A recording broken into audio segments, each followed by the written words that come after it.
So Gus Kirby, who's visiting us. Our Toastmaster for today is Asil. And I'm going to formally kick off the meeting like this. There it is. It's the gavel, air gavel. There we go.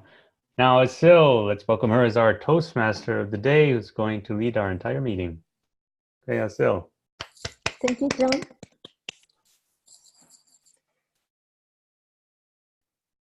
Fellow Toastmasters and dear guests, life is a series of natural and spontaneous changes, but I didn't let the fact that I wanted to sleep more move my Toastmaster of the day cheese.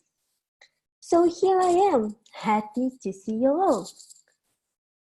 The meeting promises to be interesting because for the prepared speeches, we have three amazing speakers. Anna-Marie Diaz, speaker number 1, Sakishore Raju, speaker number 2, and Peggy Klauser, speaker number 3. Science confirms that if you are not outside of your comfort zone, you are not learning. We can prove that by speaking on interesting, thought-provoking topics of our table topics master, Graham Cairns. And in the last session, evaluation.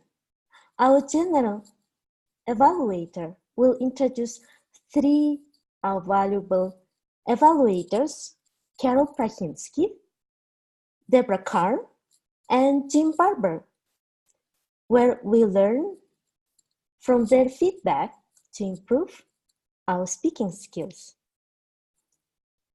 Also, the general evaluator, Tiger McKendy, will get a report from our helpers. So what our helpers are going to do, we will know now. So timer, Viviana, explain your role. My role is as the timer for today. So I have a signal. So if it is green, it will be like this. If the screen doesn't work, so I will show the book green, and yellow, it will be like this.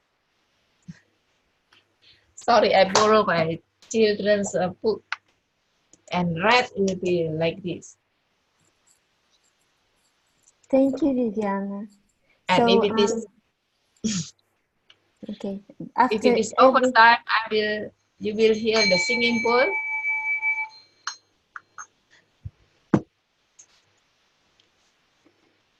Back to you, Asil. Thank you, Viviana. After each session, you will be giving a report, right? So Yes. Next, accountant Jim Gould. Jim? Yes, Madam Toastmaster, I will be your counter today. I'll be listening for the ahs, the ers, the you knows, and the crutch words, things like that. And I'll just kind of bring out the little ah there, and we'll see how it goes. Madam Toastmaster. Thank you, Jim. So, grammarian, Chris Gould. Chris? Yes, Madam Toastmaster, I am the grammarian for the evening, and I will be listening for lively language. And for any errors that I hear, I will make a note of that. And at the end of the meeting, I'll give a report of both of those. Thank you, Chris. Watcher, David Carr. Well, while the grammarian is listening to how you say it, I'll be looking at how you show it. What you show on screen is obviously an important part of this medium. not necessarily who has the best special effects, but who has the most effective visual presentation. And if any changes should occur along the way, I will keep track. Counter, I was not stammering there. That was supposed to be a David Bowie reference. Madam Toastmaster. Thank you, David. Chat monitor, John Quick. John Quick. Madam Toastmaster, as chat monitor, I'm reading how you type it. I'll keep track of all the good resources and other funny things said and interesting conversation, then I'll report it back in the chat as a summary of highlights at the very end of the meeting. Madam Toastmaster. Thank you, John. Vote counter, Elaine Nieberding. Elaine? Hi, everyone. So at the end of each section of our meeting, after the 3 speeches are given, after each of the table topic respondents give their presentation, and after each of the evaluators give their evaluations, each member has a chance to vote for who they would like best. And they do that by opening up the chat, finding my name, Vote Counter Elaine, and entering their vote. The timer, of course, will let us know whether every person who presented has qualified to receive a vote. Thank you, Elaine. So all roles explained, and now let's get started. So our first session, prepared speeches. Pilates is a method of exercise that proves to be very effective and goal-oriented. It is available for all levels of fitness. Anna-Marie Diaz is working on presentation mastery, level 1, mastering fundamentals, evaluation and feedback. Pilates, Anna-Marie Diaz. Anna-Marie Diaz, Pilates. Hello, everybody. Good evening, Mrs. Toastmaster, fellow Toastmaster, and dear guests. My speech today is about Pilates. And by coincidence, it matches up or teams up with the word of the day of changes. Because it's really changing also the way how we work out and how we look at our bodies. It works with the little muscles that attach more to the bones, and to strengthen and lengthen them, we work from the inside to the outside. There is a big side effect with Pilates. And this one is that when you do it properly, especially women, we lose some inches. And after 30 sessions, if you do them properly, you even change your body. So it's again a big change, and if you like that, try it. Myself, I lost twice body size on the clothing size, and I never went back to where I was before I started. So what is Pilates? Pilates is a full body workout, and it focuses mainly on the powerhouse. And powerhouse is it's more than the core. Core muscles, it has become very fashion today, and everybody wants to have a strong core. But when we speak core, most of the people, they mean their abs. And of course, it's so nice to have some six packs. They're really sexy and great. But to the core, we have so much more. We have also the middle and the lower back muscles. And in the powerhouse, we even include more. We go from here up underneath our chin, even neck muscles, down all the way to the pubic bone, so the pelvis, front and back. One of the advantages of Pilates, it improves also your mental awareness, your physical strength, your flexibility, your breathing capacity. Now, why Pilates? First of all, it's very economical. You don't even have to be a member at the gym. You don't even need equipment. You can do it at your home. You only need a little bit of space and perhaps a mat. It's composed out of 32 different exercises, which can be done as a workout in once, or you just pick some of them, whatever you need. There's also machines that we use in Pilates. We don't call them really machine, but apparatus. They were created by Mr. Pilates, so to improve people's goals and also for rehabilitation. Other advantages of Pilates, it's a low impact workout, so it protects your joints and your bones. It has also the ability that if you have a condition of osteopenia, it can change that condition into normal. It also improves your circulation, your heart rate. So your blood flow goes down, blood levels may sink. So it's also an overall health. Yes, it's different. We have to try it. Who was Mr. Pilates? Mr. Pilates was a German guy. He came to the United States during World War II, and he was actually a very sick child. He spent most of the time in the hospital.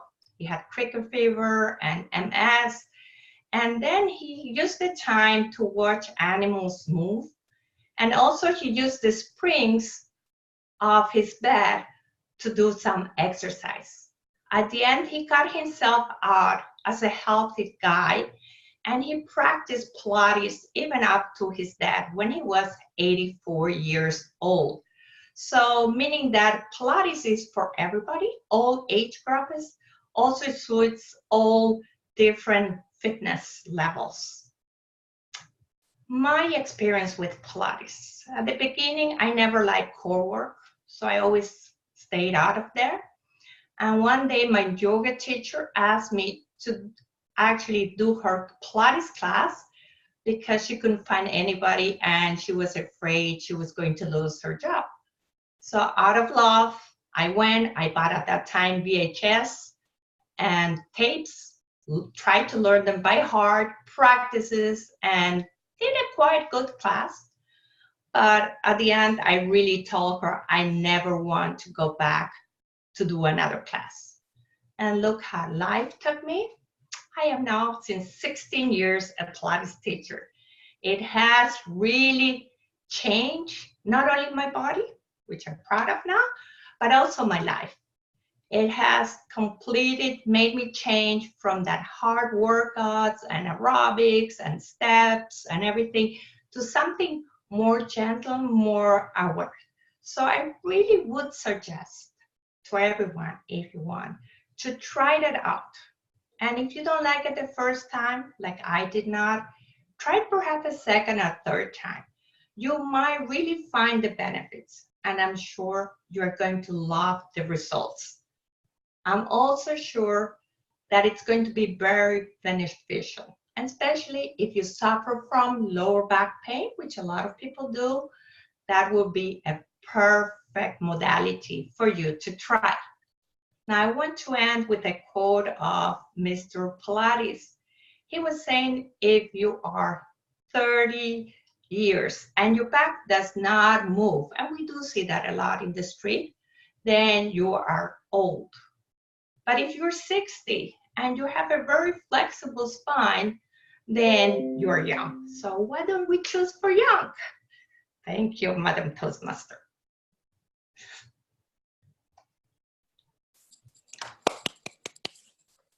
I'm so glad that this fortune change will work for you, and now you are Pilates instructor. Thank you so much. Just a coincidence. It was so fun. Great. Thank you. So, our next speaker. This young boy that you see in the small frame on your screen every week has seen much more than an average 22-year-old. Currently, a graduate student at Dartmouth College. Sai Kishore hails from India, where he graduated with degrees in mechanical engineering and computer science. An avid chess and badminton enthusiast, he also plays classical musical instruments, solved the Rubik's Cube, and is an Indian national champion in abacus, mental math. He has dedicated the last 4 years sponsoring and building the Toastmasters clubs at his college, where he has achieved the titles of Advanced Communicator Gold, Advanced Leader Bronze, and High Performance Leadership. Today, Toastmaster Sai Kishore Raju is beginning his Pathways journey with his first path, Dynamic Leadership. We need to expand Sai Kishore Raju. Sai Kishore Raju, we need to expand.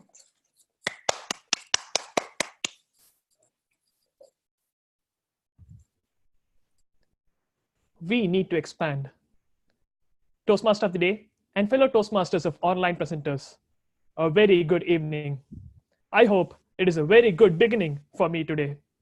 Usually in Toastmasters, an icebreaker speech depicts the life of a person before joining Toastmasters.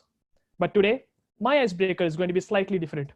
It's going to be about my Toastmasters life from my first icebreaker speech in my first Toastmasters club 4 years ago till today. 4 beautiful years of Toastmastering. Now I know what you're all thinking. There are people sitting in these frames who have experience matching my age, if not more. People who have been in Toastmasters from the start of the World Wide Web. But my dear people, let me tell you, you can be a Toastmaster only if you're 18 plus. And I joined Toastmasters right when I was 18. So I have utilized my entire 100% of my quota. Putting this in perspective, let me tell you how Toastmasters has helped me shape me as a person. When I was 18, I was young. I'm still young. I was young. I walked into my college with dreams. I wanted to expand my horizons. But there was a lack of a public speaking club in campus. That was when I met a like-minded senior who wanted to start one. He had already been a Cavalier in Toastmasters. I joined hands with him. I made sure that we had smooth administrative procedures and we chartered the club in February 2016. 10 people from the graduating batch and 10 freshmen were the part of the club. We needed to expand to 20, and that's exactly what our total was. Bare minimum of 20 to start a club. That 6 months, I was the first sergeant at arms of a club in South India, in a city, in a town which had an average temperature of 110 degrees Fahrenheit. We had 2 meetings per week. Guess how much sweat and blood I have spent for Toastmasters. After the first 6 months, the 6 people in the executive committee and the other 4 seniors, all 10 of them, left the college. So there we were, 10 sophomores trying to save the club called Toastmasters in NIT, National Institute of Technology in India. Toastmasters in NIT was saved by the 10 of us when we started inducting the freshmen that year. And now we were a group of 25 people trying to take small steps to create a big change, being a small group. We were a small group, all right, but we met twice a week for the entire 2016 to 2017 session. Small baby steps helped us get the Select Distinguished Award that year. The date was August the 31st, 2017. We realized the same thing. We needed to expand.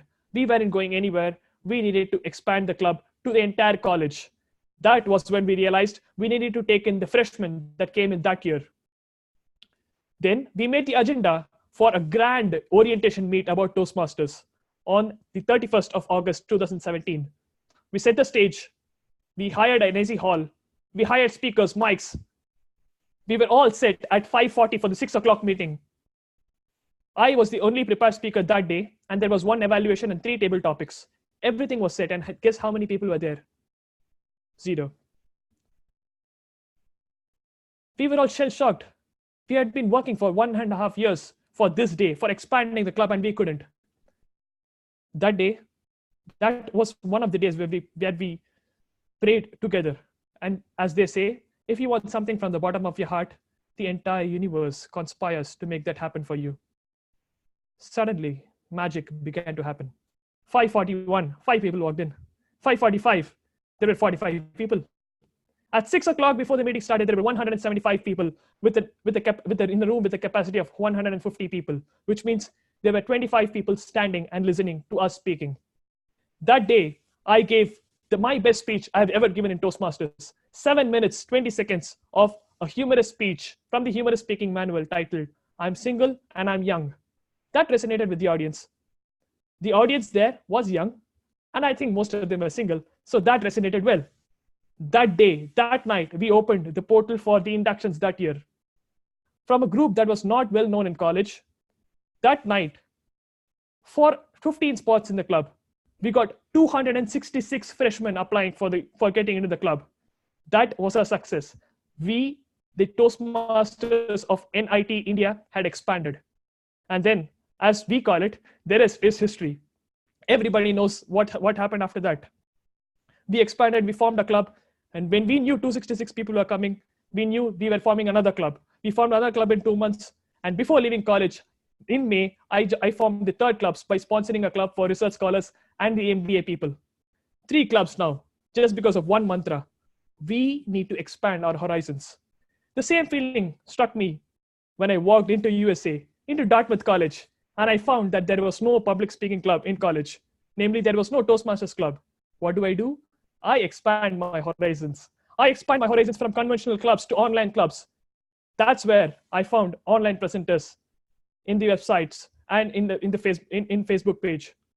That time, that second, on September 25th, I knew I was joining online presenters, and here I am, giving my L1P1. Thank you so much. Over to the Toastmaster of the day. Wow, thank you, sir. Love your humor. Thank you so much for your speech. So our next speaker, Peggy Clauser from West Virginia, Advanced Communicator Silver, Advanced Leadership Bronze, working from the Pathways Project's Presentation Mastery Level 3, Increasing Knowledge. I am here, Peggy Clauser. Peggy Clauser, I am here.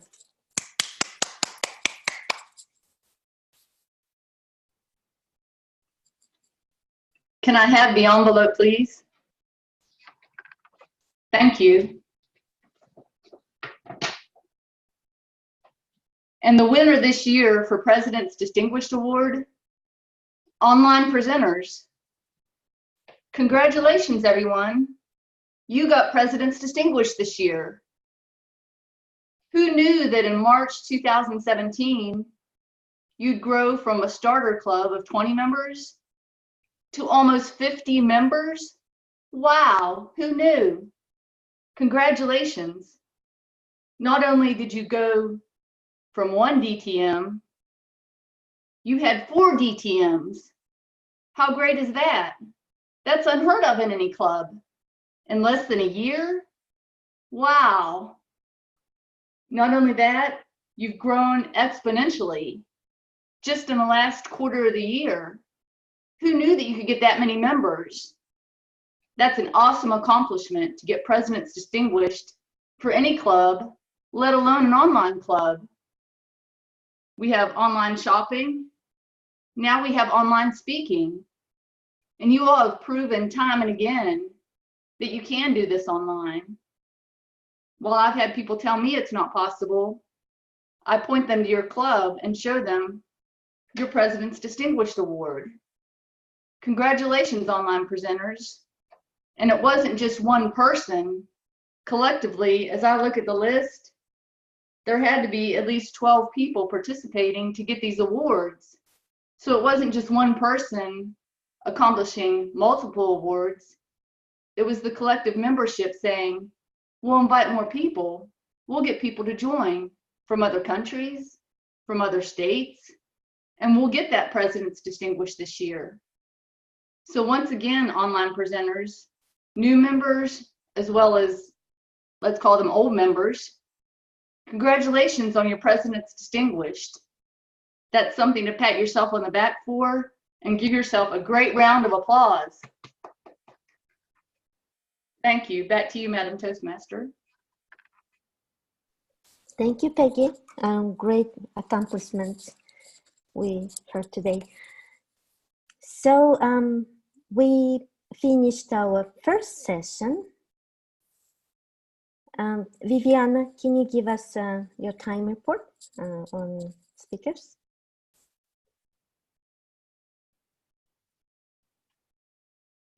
Can you unmute yourself?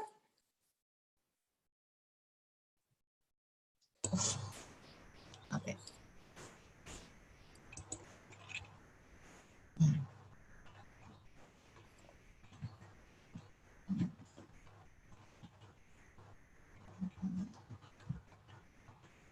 Hello, okay. Anne Mary is 6:45. Kishore is 5:55, and Peggy is 2:15. Okay, thank you, Viviana. So please, so Peggy not qualified, or? Yeah, yes. According to my timer. Okay. So we have two speakers, Anna Marie and Sakishore. Please send your votes to our vote counter. Elaine, thank you. So next, exciting session, table topics. So let me introduce our table topics master, Graham Cairns. Thank you, Madam Toastmaster of the Day. Ladies and gentlemen, my name is Graham Cairns. I am your table topics master for today. And if you're not on the agenda, chances are you're going to get a table topic. If you are on the agenda, you may well get one anyway, because we do have plenty of time. By the look of this, we actually have nearly 20 minutes for table topics. Woot. So I'm going to start. First up, the theme for today is change. And you can have change for the better, change for the worse. John Quick, I want you to tell us about a time when you faced a change for the better. Timing of 1 to 2 minutes. So, Madam Timekeeper, lights at 1, 1.5, and 2. Ladies and gentlemen, John Quick, change for the better. Thank you, Mr. Topics Master. Change for the better. I think I've experienced it perpetually throughout life, because we can't go through it without constantly experiencing changes of some sort. But one that comes to mind somewhat recently is when I think I realized the moment I officially became an adult. And I can tell you, maybe it's different between different generations. Maybe people have different preconceptions about when that time should be. Is it like 14 when you can drive a car, approximately? At least start driving one? Is it 18 when you can enter all kinds of legal contracts? Is it 21 when you can drink and vote and smoke and gamble and do all kinds of other naughty things? Well, for me, it didn't happen until I was about 30 years old. I had graduated college, I'd lived on my own, I'd already gotten married, I had a PhD, I did all these things, I still wasn't an adult. The moment I became an adult and went through massive changes is when I had my first child. That was the significant transformation in my life, which maybe was confusing and painful and what was going on. But eventually I sorted it all out and figured out it's really great to have a child and focus on them and enjoy their company and taking care of them and all the funny adventures that she brings to my family. That's a question I'll pose then to everyone. When did you become an adult, and is it something that you noticed? Did it come through massive change over a short period of time? Think about it. Mr. Topics Master.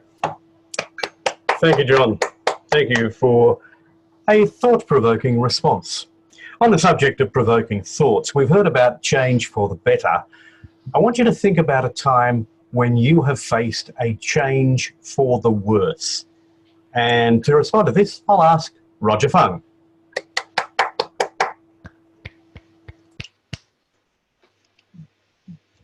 I really have an issue today with one of our speakers when he talks about being young and single. Because I am neither young nor am I single, and one of the worst things about that is that you realize that there are things that you can no longer do as you age. One of those things I cannot do anymore is to binge eat dairy products. I cannot stack up 15 pizza all in a row. I cannot chuck a gallon of milk anymore because of my age and my health and the change that is happening in this body. Oh, hey, Anne-Marie, I don't have a six-pack. Anyway, because of these traumatic changes, I am lactose intolerant. So therefore, the one thing that you'll always see on the back of my shelf are not just one bottle, not just two bottles, but multiple bottles of lactate pills, just to make sure that I can get through a cheeseburger, get through a piece of pizza, to get through the lasagna, all those dairy products that I love so much. But it's one of those things I just have to accept, because either I do that or I actually have to listen to Emery and do some Pilates. Back to you, Mr. Thank you, Roger. Thank you. Look, I will tolerate everything except intolerance, except in the case of lactose intolerance, because there's like gluten intolerance, not much you can do about that. Thank you very much, Roger. All right, so we've heard about change for the better and change for the worse, but anybody who's ever worked in a corporate environment knows that sometimes, whether you like it or not, you get change for change's sake. Nick Licani, tell us about a time when you faced change for change's sake.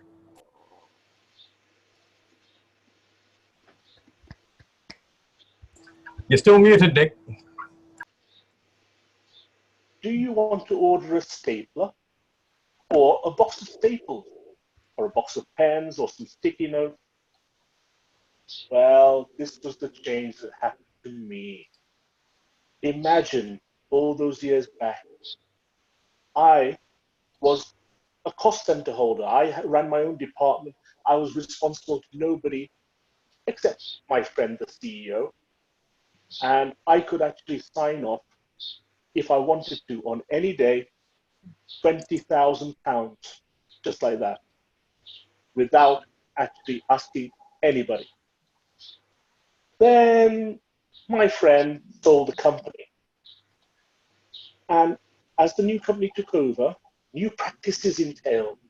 Wonderful, we're going to be part of this bigger, better. Everything's going to be wonderful. Yes. And all the little, everybody in the office was excited. What's going to happen? Am I going to go to Brisbane or Canberra or to Hong Kong? You know, well, no, you're not, because it's a European distributor that borders. Okay, maybe we'll go to Paris. Yeah, wonderful. Then the little things start to come with the admin changing.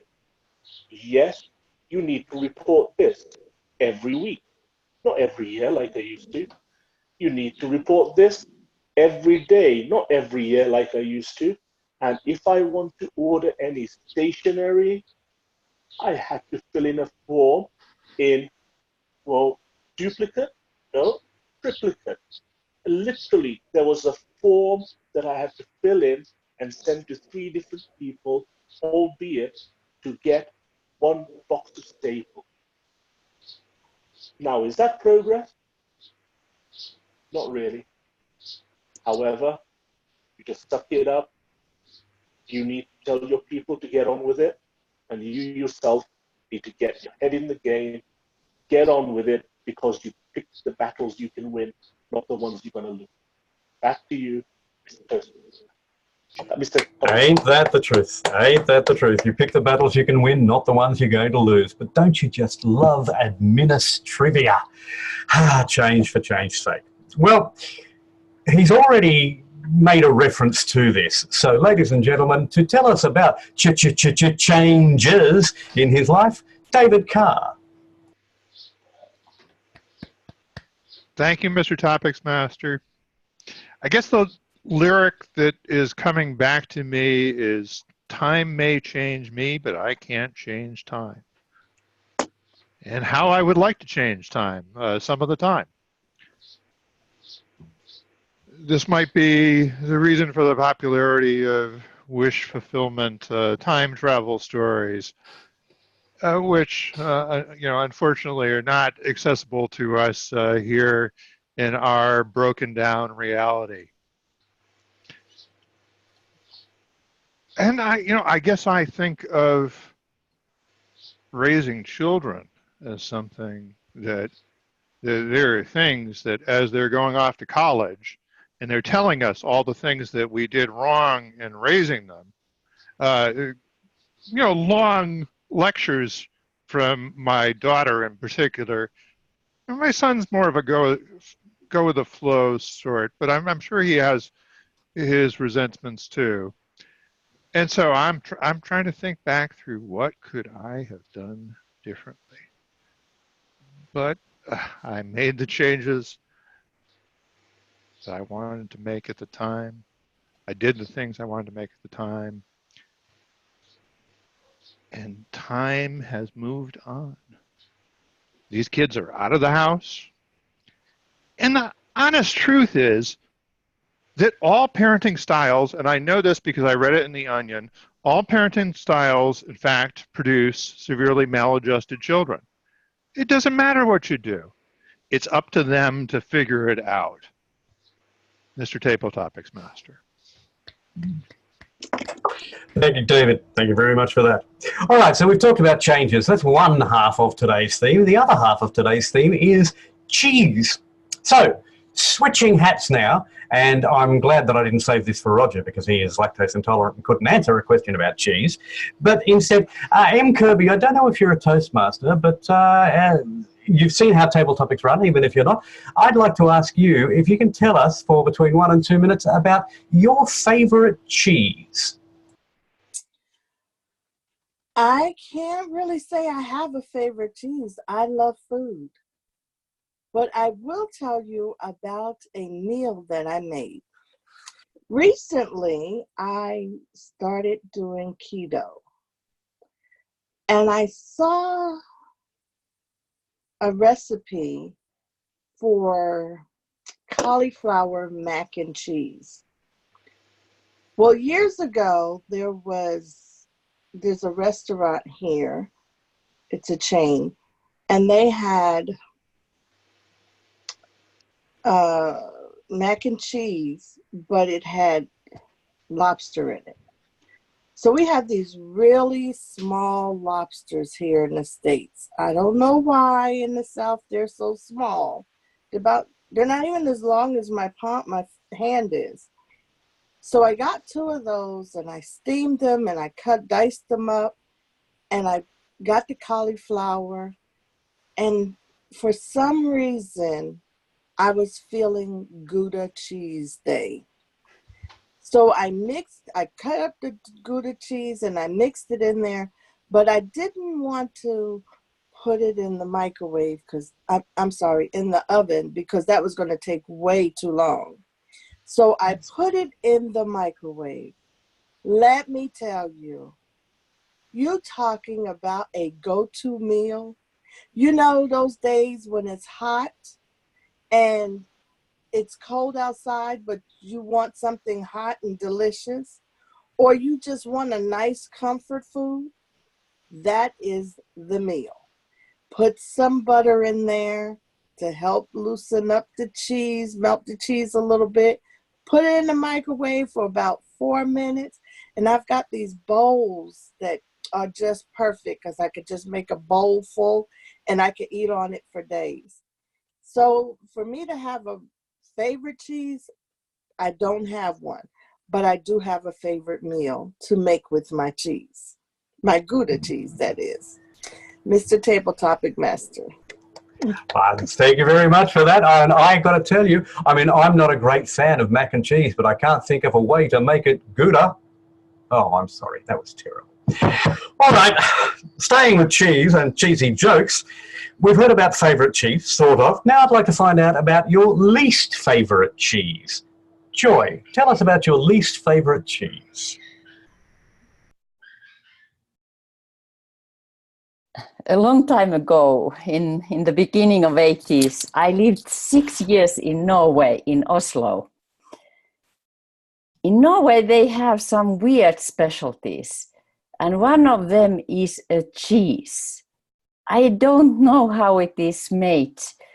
Probably it has taken years to prepare, but once it's ready, it smells so horrible that when it's served, it's always served in a, there is a plastic, glass, some kind of a bell over it. And then you open it little bit and then you grab your knife and a piece of it and take it out and then close it again. But anyhow, the whole room will smell of this horrible cheese. And my first father-in-law, he loved this. So whenever we had family meals, we had this cheese. And in the beginning, I could hardly eat anything at those meals because of this smell that was in the room. It's some kind of a rotten corpse smell. And yeah, but my father-in-law, he became always so happy when we had it. And then I slowly accustomed to eat a little piece of it just to delight him and get over this antipathy against this cheese. Then also in Sweden, where I have lived some years, they also have a different kind of rotten cheese. But again, it's covered very well before it's served. And you have to take it quickly before it's covered again. And I don't know whether this has anything to do with Vikings, because both Norwegians and Swedish people were Vikings. But I haven't seen it anywhere else in the world. So those two nations, they share this weird love of these rotten cheeses. And if you ever travel to those countries, I really encourage you to taste it. It's expensive, but you can get it at good restaurants, and you can also buy a piece at the supermarket. Back to you, Mr. Topics Master. Thank you, Joy. Smelly cheese. My mother used to hate Parmesan cheese. She referred to it as smelly socks cheese. But I have to tell you, Italian without Parmesan is just not Italian. Mind you, that's a little different to what you're talking about. I mean, really, really rank blue cheese is something my wife loves. All right. I was going to ask Andy this last question, since it was a medical question, but he's just left for his next meeting. And that means that the only person left is Elaine. Elaine, I want you to tell me, what is the fascination that Americans have for squeezable cheese? Cheese that you can squeeze out of it. No, not something we have anywhere else in the world. Tell me about squeezy cheese. Squeezy cheese is a product of American marketing innovation. Nearly every company, for a food product, a cleaning product, every couple months, every half year, they have to come up with a new improved variation. So I can't say when that happened with cheese, but it happened with cheese. Likely with cheddar cheese or American cheese. So on your hot dogs, you can squeeze on your ketchup. you can squeeze on your mustard. And if you like squeezy cheese on your hot dog, well, you can squeeze it on too. I can't really think of what other kinds of cheese come in squeezable cheese except cheddar and American, but maybe some of you know, because those are the only ones I can think of. But I admire American innovation, and so squeezy cheese is out there for those of you who might want to enjoy it that way. Back to you, Mr. Topics Master. Thank you very much for that, Elaine. I have to tell you, my best squeezy cheese experience, we went to Hawaii. And anybody who's ever been to Hawaii knows that they have lots of food, but it's not particularly good.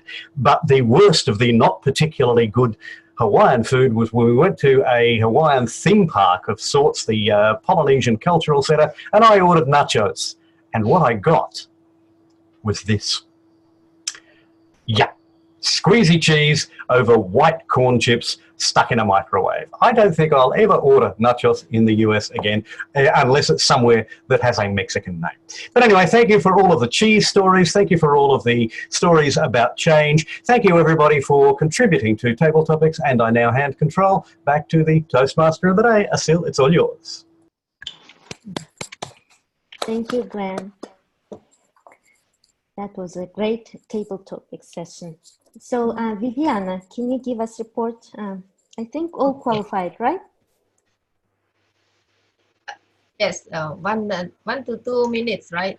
So John Yes. Quick is 2:15, Roger is 1:45, Nick is 2:19, David is 1:48, Kirby is 2:06 when I lost my internet connection, and Joy, I didn't have a time, and Aileen is 1:19. So, all qualified, right? Yes. Please send your votes to Elaine. Thank you. So, now is our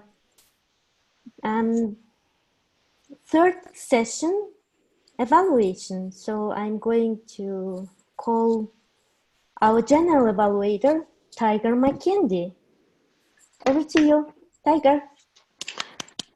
Thank you very much, Asil. What an excellent program we've had. So now we move to our third phase, the evaluation phase, and I have quite a group of professionals to facilitate this part of the meeting. I don't know if it will be quite as cheesy as our meeting has been so far, but we certainly hope that we'll get a little humor along with education. Our first evaluator is our Yahoo girl. So Carol, take it away. Thank you, Tiger. Good afternoon, good evening, and good morning. All right, so this was a fun speech, all about Pilates, which I have never tried.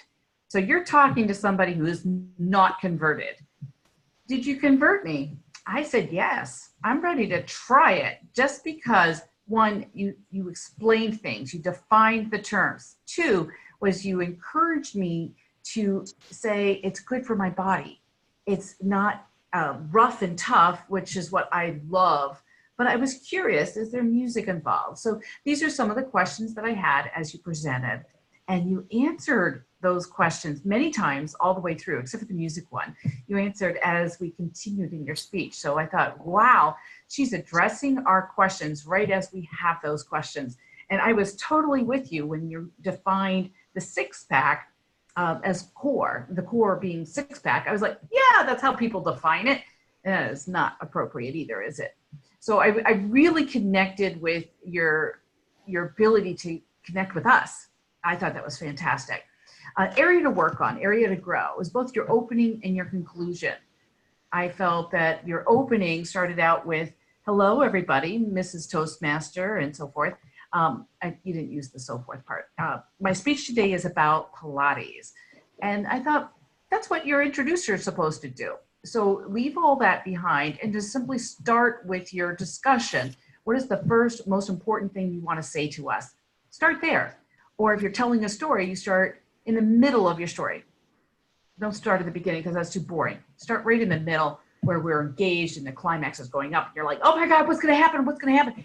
Start right there. And you're going to get us even stronger with your key points. We're going to be sold. So you don't need all that stuff. And now if you're in a contest, we do recommend that you do some sort of thank you, Mrs. Toastmaster or Ms. Toastmaster, thank you so much. Something like that, but it's usually not the first sentence out of your mouth. It's usually after the opening, and then you look to the Toastmaster and say, thank you, Madam Toastmaster. And then that person would sit down while you continue your speech in the speech contest.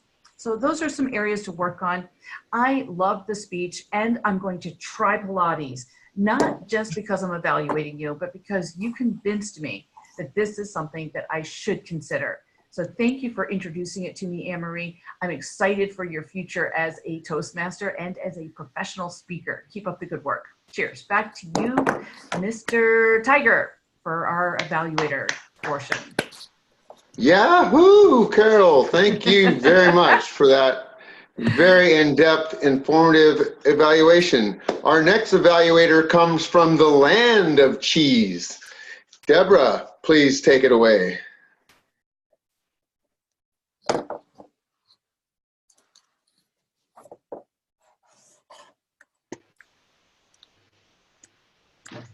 Kishore, this was just excellent. It was, when I spoke with you before, or emailing back and forth what areas you wanted me to, focus on, if there were any, the big thing for you was flow, the quality of your speech, of your dialect, and also the audience, if you're reaching them. I believe you hit every one of those. When I first saw you tonight, what I loved was the contrast that you had with the background and to showcase you in your suit. At first I thought, man, he's stiff, he's too tall, he's way back. Are they going to be able to engage with him and see him? But the reason you did that, naturally I saw, were the gestures.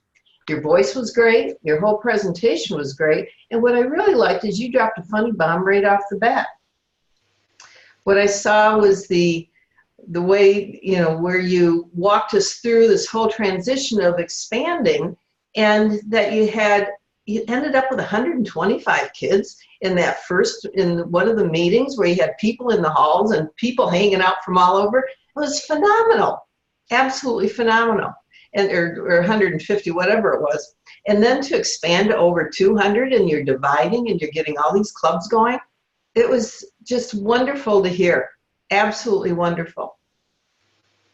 What I also liked was the tone of your voice, your comfort level speaking. I watched everyone here in the audience watching you, and everyone was paying close attention. And which is great, because all of us, our minds always wander a little bit when anybody's speaking, then we go back to it. It's simple, it's human nature. They were paying close attention. The other part is that with the eyes that were on you, that there's about 8 of them there for me, was that the way you engaged your hand gestures, because they weren't right up here and they were just enough in front. I really liked the space that you had, and overall everything was absolutely great. The one area that I would maybe highlight on is that you ended at 5:55. You had up to 7 minutes, and I would just slow down ever so slightly. Oh, you had 6 minutes. I thought it was 5 to 7. Oh, he had 6. You nailed it. Okay. If anything, pull out the funny bomb and just slow slightly, but it was just excellent, right across the top. So thank you. It was fun to evaluate you tonight. Back to you. Thank you very much, Deborah. Again, another very in-depth, informative evaluation. Our third evaluator, most people don't realize this, but he was just recently voted the least likely person to change his introduction. And with that in mind, let's welcome Jim. Thank you, Mr. General Evaluator, and my fellow Toastmasters, and especially Toastmaster Peggy Klauser.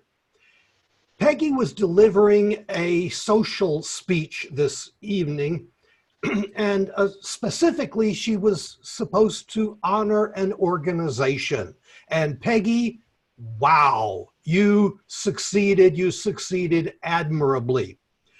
A number of things to talk about here, but the best thing, Carol talked earlier in her earlier evaluation about the importance of having an effective opening. You nailed it. Your opening, you hesitated, you paused. That was good.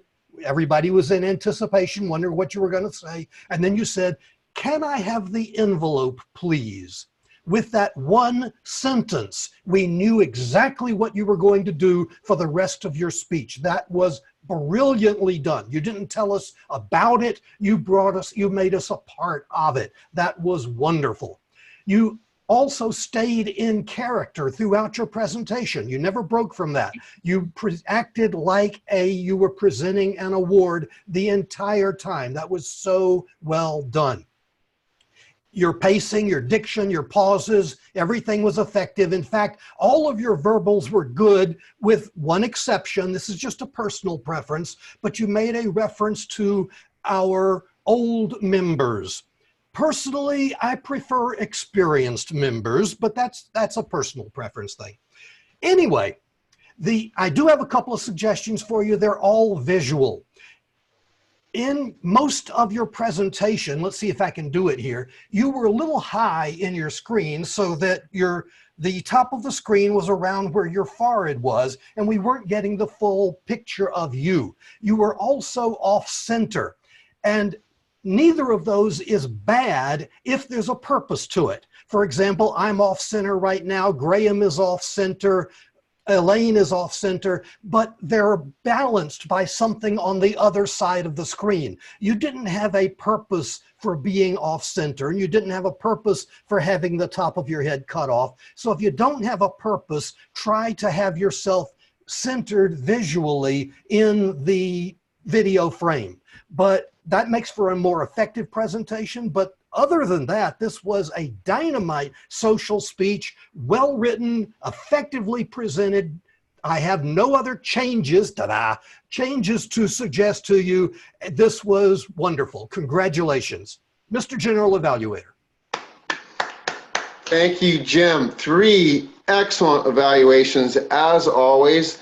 Viviana, are all 3 evaluators within their time criteria? Yes, Carol is 2:45, Deborah is 2:53, and Jim is 2:47. Excellent. I got the timer in this time. I'm learning. All right.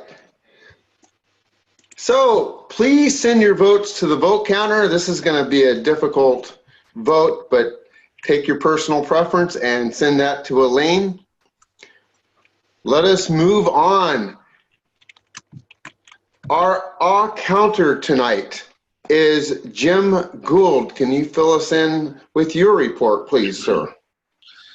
Absolutely. Let's see. Let me get it. Actually, what I want to say is everybody is very, very good at not using a lot of filler words and ahs, but there were a few ahs and some you knows. So our Toastmaster had 3 ahs. Oh, let's see. David Carr had a you know and an ah, and he used to be full of ahs, and he's improved quite a bit over the time I've known him. Tim Kirby talking about cheese had an ah. Master Joy had a couple of ahs. And let's see, Carol in her evaluation had 1. Deborah had a whole bunch of I like the way she did that. That was fun. But everybody really does a very nice job in this club. So well spoken. Carry on. Thank you, Jim. Excellent report. I just had to do that because you can't bust me. All right, the next person is Chris, who is going to be our grammarian reporter. Chris, take it away. Mr. General Evaluator, I feared the change of being in the meeting and being an evaluator because you have to work a little bit rather than just be sitting back here. But the beauty of it is when you have to listen, you hear a lot more. So I really enjoyed this. We started right off with our Toastmaster of the day, Asil, giving us a great phrase. If you're not outside of your comfort zone, then you're not learning. Loved that. Anne Marie talking about Pilates, definitely about the theme of changes. She talked about how it's not about just the core, but Pilates is the powerhouse. I had never heard that. And then she said something, I'm not even sure she realized that she had a rhyme. To the core, we have so much more. I have one little correction. She mentioned, I have since 16 years a Pilates teacher. It should be, I have been a Pilates teacher for 16 years. I love how she told us that if you're 30 and you're not flexible, you're old. And if you're 60 and you are flexible, you're young. That feeds into my tagline, which is blessed be the flexible, for they shall never get bent out of shape. Shai Kishore, what a wonderful speech. I loved how he mentioned, instead of the people in the room, referring to us, he said, the people in the frames. And he walked into his college with dreams. It was 110 degrees. They had 2 meetings a week, and he wonders if we understand how much sweat he has given to Toastmasters. And if you want something from the bottom of your heart, the universe will conspire with you. Love that. Let's see, there was even more. Peggy Klauser, can I have the envelope, please? That's definitely an attention getter to start a speech. We have online shopping. Now we have online speaking. I thought that was great. And John Quick, I recognize the exact time I became an adult is when I have a child. Eventually, I sorted it all out. I think of that phrase, sorted, as more of a British, but it seems to be coming up all over the world. I like that, sorted it out. Roger, I am neither young nor am I single, and I realize there are things I cannot do any longer. Nick Lacani, change to change. You need to get your head in the game. You need to pick the battles that you think you're going to win. Very wise advice. David Carr borrowed some great words. I think it is just as impressive to come up with your own words or to remember words that have been said by somebody else that are so impressive. Time may change me, but I can't change time. And I know this because I read it in The Onion. Okay, just to make sure everybody knows, The Onion is not serious journalism. But if you read it in The Onion, better take it at its word. Lobster mac and cheese is my go-to meal by M. Kirby. I like that. And Graham, can't think of a way to make mac and cheese Gouda, meaning a play on beta. Gouda. And Joy made it very visceral that a smelly cheese has a rotten corpse smell. And Deborah talked about dropping a funny bomb. I thought that was a good one. And those are everything I noticed, Mr. General Evaluator. Wow, Chris, that was amazing. I don't know how you can write that fast, quite frankly. And speaking for myself, it's sure nice to know I can be young at 60. That really helps. That makes my day. All right, so our watcher was David. What wisdom can you share with us about our screens today? Some of it's been covered by the evaluators already. I do want to give Shai Kishore definite props on his background, his whole setup. I'd like you to unmute actually and tell me, are you standing in front of a red or orange wall with, is that just a wall and lighting? Did you find a studio space on campus that you were able to use, or what are you doing there? I'm lucky to have an uncle in Virginia who has a movie theater in his basement, and that's a brick colored red wall. And I'm sitting on a chair. Okay. All right. So I think it's already been covered that he is back far enough from the camera that we could see hand gestures. And the way my office is set up, I don't do that very often, but you did this very well. The facility that you are taking advantage of, you're using it to maximum effect. I thought, you have the small unobtrusive earbuds, so that was very good. I also want to give a shout out to M. Kirby for showing up. We don't usually see first-time visitors using the virtual background stuff unless maybe they're coming to us from other online clubs. I don't know, maybe you've been visiting to other online Toastmasters, or you've been using this in a professional capacity. The one thing I wanted to mention is that there is a trade-off with using the virtual backgrounds or the green screen effects, which is that if the lighting and everything is not just perfect, you get some kind of flickering going on. And Kirby, I noticed that with yours. I noticed with Viviana at a couple of points. It looks like she has maybe a green colored curtain or something in the background. And if she brushes against the curtain in a certain way, it flickers and we see reality instead of the virtual effect. I saw it with several people tonight. Andy had a little rippling green blob right over his shoulder that I thought was some being coming in from another dimension about to swallow him up. Nick has a nice simple white background.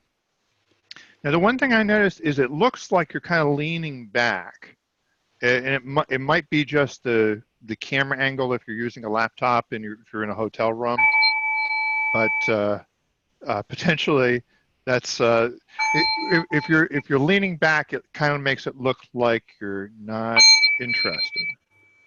Yes, I hear the bell. I hear the bell, and I will shut up soon. I think I covered the most important stuff. As far as I can tell, the flickering effect, best way to eliminate it is very strong lighting, and probably good technical and a lot of futzing to get it right. But you might also consider occasionally using reality as your background, as I think Graham is doing tonight. Mr. General Evaluator.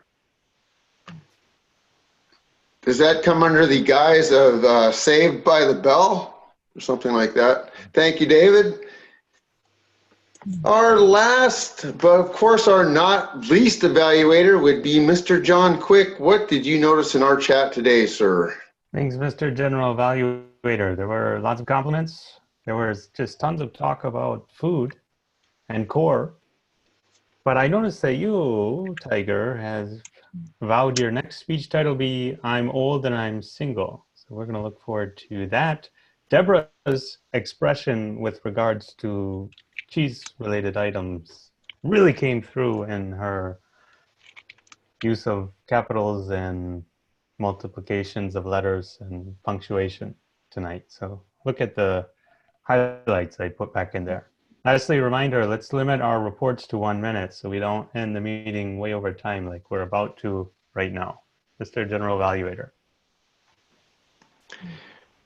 Thank you, John, for keeping that short and sweet. I think you're the only evaluator that did that. However, I would say that in terms of an evaluation team, this meeting tonight should be recorded and sent out to the world for people as a role model, with the exception of the bell, of course. All right, well, with that in mind, and being that our time is growing short, I am going to turn the meeting back over to our magnificent Toastmaster, Asil. Yay! Thank you, Tiger. So we now we're going. Elaine. Oh. So please, the floor is yours. It's now that time to get the results of your voting. The best speaker of the evening is voted to be, drumroll, Sekishore Raju. Congratulations, Sekishore. The winner of our Table Topics contest is our guest, Martha Kirby. Congratulations, Martha. And Best Evaluator goes to Deborah Carr. Congratulations. What a great evening. Thank you, Elaine. So, I have a question to you. Did you enjoy the meeting? Yay! Okay. Thank you so much for participating, for joining the meeting. I really enjoyed to be your Toastmaster of the day. Now I'm giving the floor to our presiding officer, John Quick. Thank you. Hey, thank you, Asil, and everybody for your contributions to the meeting tonight. We have a lot of open roles for next week. We need some evaluators, table topics, and functionary roles. I'm going to be your Toastmaster, and we're going back in time to wherever you want to go. It's going to be pretend to be a time traveler day. So you get to come in here and pretend to be whoever you want to be. You can be scared of technology. You can be from the futuristic where this looks like old time technology. You can be whatever you want. Have fun. It's your first meeting as someone from another time period. Does anybody want to volunteer to be an evaluator right now? I see Tiger. Great, and I see Deborah. Yes? Okay, wonderful. I'll put Tiger and Deborah in there. Table topics, you've got a lot. Whoever wants to sign up for that has a lot of fun ideas to work with, anything related to history or time. David, okay, great. And the rest, you'll get a note with some more details from me and reminders to sign up this week. Lastly, let's ask Madam Kirby, can you tell us, how did you enjoy our meeting tonight? Oh, okay, I'm off mute. Well, like the last time I came to visit, I did enjoy the meeting. I always leave with something because I'm always in the posture of learning. So I need to talk with Elaine later. If you could send me an email with a number so we could talk on the phone, I'd appreciate it. And I guess that's it. Thank you for having me. Great, and you'll talk with Elaine. That's excellent. That's our next step. So we can see you some more. All right, we're going to officially end the meeting with the air gavel tonight. Deborah wants to say something. Okay.